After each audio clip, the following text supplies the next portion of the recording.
There is a scene in the Bible that every Christian knows. 3 men from the east, a star, gold, frankincense, and myrrh. The manger in Bethlehem, the 3 wise men. But there is something almost nobody told you about them.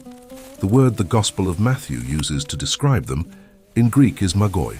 Magi and magoi was not a generic word for wise man. It was a technical term, precise, specific.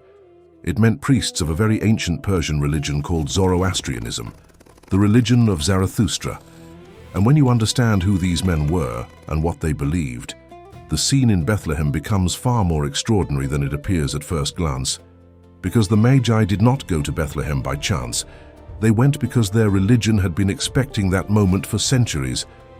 But there is something even more disturbing. This same religion, the religion of the Magi, influenced Judaism and Christianity so profoundly that scholars still debate today where one ends and the other begins. The Satan, you know, he was not in the original Bible. He came in later, and he came from there. The named angels, Gabriel, Michael, Raphael, the structure of heaven and hell as separate moral destinations, the Messiah who will return at the end of time. All of this either exists in Zoroastrianism centuries before appearing in biblical texts, or received from it an influence so deep that the distinction is hard to make. And to understand how this happened, we need to go back to a specific moment in history. 586 BC. Jerusalem in flames, the Temple of Solomon destroyed, and the Jews, the entire elite of the people, taken in chains into exile in Babylon. You have heard of the Babylonian captivity. Psalm 137 begins with that famous line, "By the rivers of Babylon, there we sat down and wept when we remembered Zion." But what is rarely told is what happened next. In 539 BC, almost 70 years later, a king named Cyrus conquered Babylon and did something no ancient emperor usually did.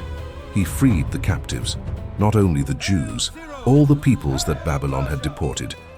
And more than that, he provided funds for the Jews to rebuild the Temple of Jerusalem. The prophet Isaiah, in chapter 45 of the Bible, did something extraordinary. He called Cyrus, this foreign pagan Persian king, the Lord's anointed, in Hebrew, Messiah. It is the only time in the Bible that this title is given to a foreigner. Cyrus the Great, king of Persia, Zoroastrian, from the religion of the Magi. And the Jews spent 70 years inside the Persian world.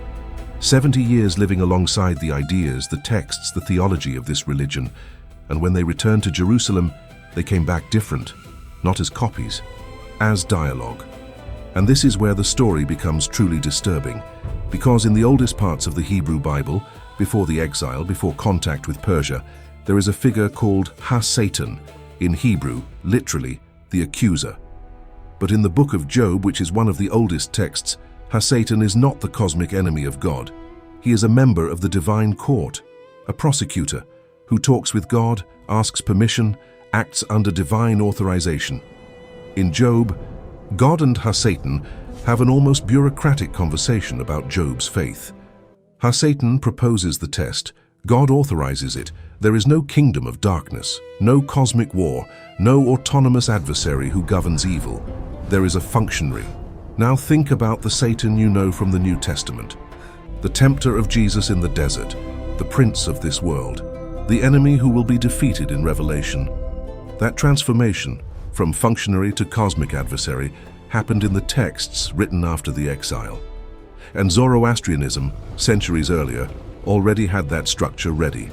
Ahura Mazda, the god of light, truth, and good, against Angra Mainyu, the god of darkness, lies, and evil. Two cosmic principles in conflict from the beginning of the world, a war that runs through all of history, and ends with the definitive victory of good, the destruction of evil, and the renewal of the world. Pure dualism. And it is this structure that begins to appear in the Jewish tradition after the Persian contact, and that reached Christianity already fully formed. But Satan was not the only thing that changed. The angels changed too. In the oldest parts of the Bible, angels are simple figures, anonymous messengers, almost without personality. After the exile, In the texts of Daniel, Zechariah, and books like Tobit, angels gain names. Michael, the prince who defends Israel. Gabriel, the messenger. Raphael, the healer. And Zoroastrianism already had a similar hierarchy centuries before, called the Amesha Spentus, holy immortals, 6 radiant figures around Ahura Mazda, each with a name, a personality, and a specific function. Vohumana, good thought. Asha, truth and righteousness.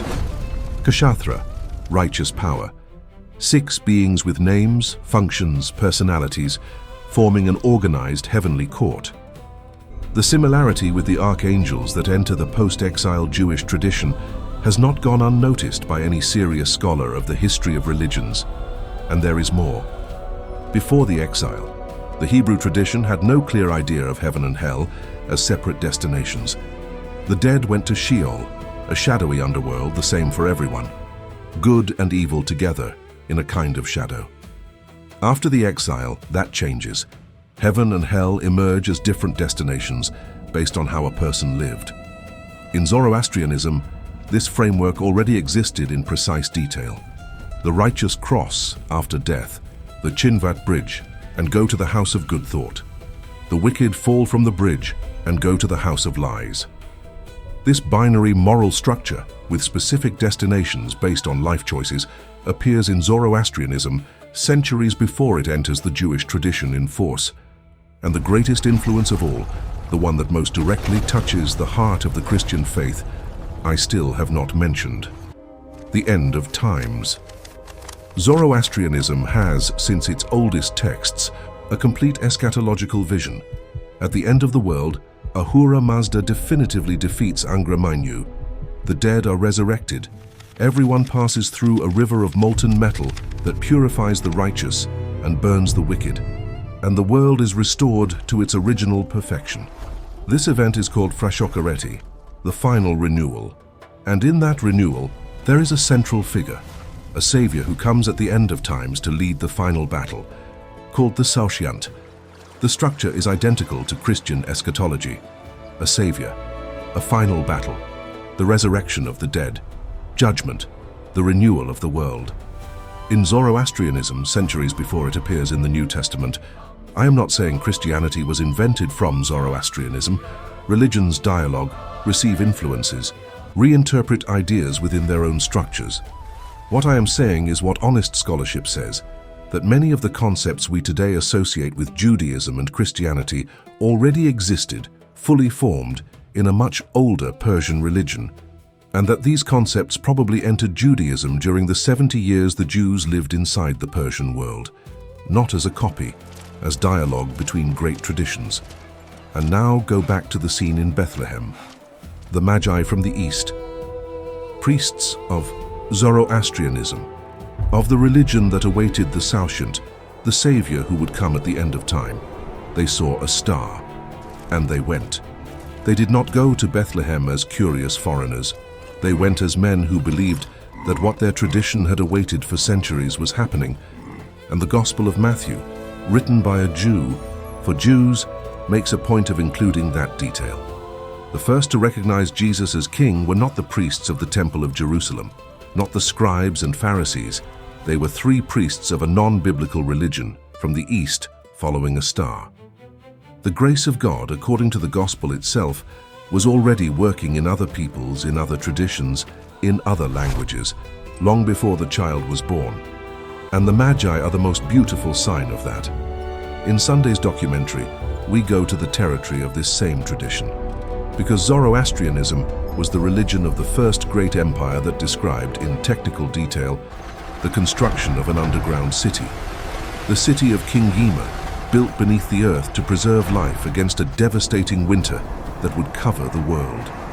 And there are real underground cities in modern-day Turkey, with dozens of floors of depth, with capacity for tens of thousands of people, that nobody knows exactly who built, when, or why. The question we carry is simple and profound. Why did so many ancients across different traditions see the ground as the place to preserve life against something that was coming? The complete documentary, this Sunday. Turn on the notification bell so you don't miss it.